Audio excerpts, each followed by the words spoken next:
Récemment, on s'est beaucoup inquiété concernant les phénomènes de crue et notamment de la Seine. Phénomène prévisible, phénomène purement naturel. En fait, pas du tout. C'était simplement un phénomène promotionnel pour son nouveau roman. Bonjour Tatiana Dronet. Bonjour. Alors, écrivain, vous sortez Sentinelle de la pluie où une famille se réunit à Paris pour fêter les 70 ans du père. Des secrets vont être révélés alors que la Seine sort de son lit.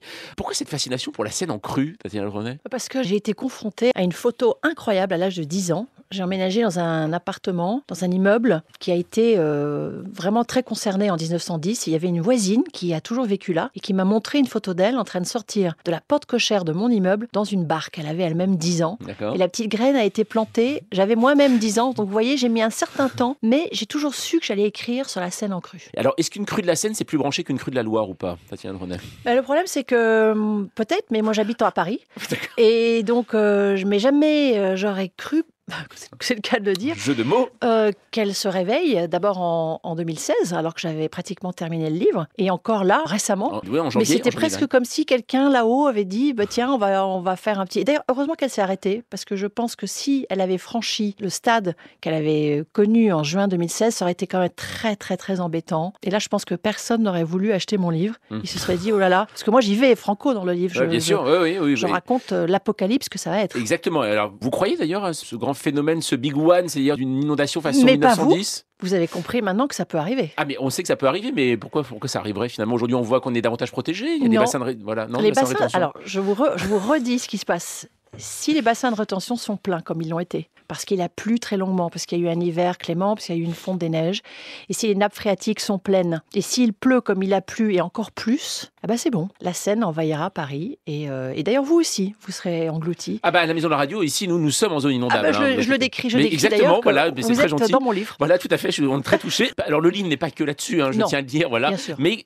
ce qui prouve que vous êtes vraiment intéressé au phénomène, c'est qu'à la fin, vous publiez, Alice, quand même des 5 livres qui vous ont aidé à écrire celui-ci. Il y en a en français, il y en a en anglais. Alors dans votre livre, c'est une famille qui va se redécouvrir, on peut dire ça comme ça, ou s'étouffer, alors que la Seine monte. Tatiana Dronet, est-ce que vous croyez à l'influence finalement de la nature sur les comportements humains? Alors d'abord, je pense que, en tout cas, ce que j'ai voulu montrer, c'est qu'on ne peut rien faire contre un fleuve en crue. Mais rien du tout, on ne peut pas empêcher la pluie de tomber non plus. On peut rien faire contre ça. On peut prédire beaucoup de choses et on peut expliquer beaucoup de choses. Donc, lorsqu'on est confronté à une crue, je pense que, tel que je décris dans mon livre, ça crée un certain chaos. Et donc, une famille qui vient pour un anniversaire, comme c'est le cas de mon livre, qui va en plus connaître d'autres problèmes parce que le père va avoir un gros souci médical et doit être évacué à l'hôpital, qui lui aussi se trouve en zone inondable, je ne vais pas dire lequel. Donc, ça crée, on va dire, j'ai fait évaluer d'un côté tout le stress qui vient avec cette crue, toute l'angoisse, et puis tout ce stress familial de cette famille qui est là pour, après tout, passer un bon moment et qui est en fait passer un moment très dur. Et donc, évidemment, j'ai choisi ce moment-là pour que cette famille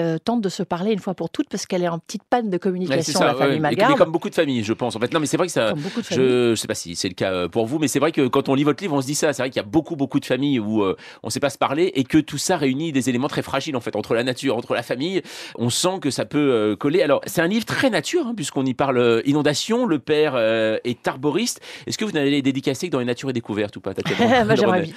J'aimerais bien parce que c'est vrai que le père de mon héros est un peu l'homme qui murmure à l'oreille des arbres. Voilà, et à chaque fois d'ailleurs il y a des citations, chaque chapitre est précédé d'une citation d'un auteur. Un arbre, ça fait un peu caricature, c'est vrai qu'on se dit voilà l'écrivain qui se promène au milieu de la forêt, qui va embrasser les arbres. Quand vous voyez une forêt, vous embrassez justement des arbres. Mais j'ai un arbre que j'embrasse régulièrement, qui est un tilleul.